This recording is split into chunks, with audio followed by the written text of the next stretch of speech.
নমস্কার। কবি নির্মলেন্দু গুণের লেখা কবিতা স্ববিরোধী। আমি জন্মেছিলাম এক বিষণ্ণ বর্ষায়, কিন্তু আমার প্রিয় ঋতু বসন্ত। আমি জন্মেছিলাম এক আষাঢ় সকালে, কিন্তু ভালোবাসি চৈত্রের বিকেল।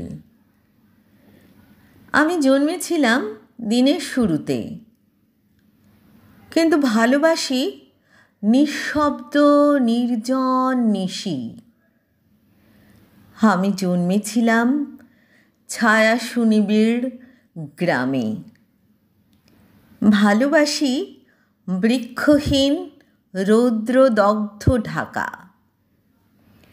জন্মের সময় আমি খুব কেঁদেছিলাম, এখন আমার সব কিছুতেই হাসি পায়।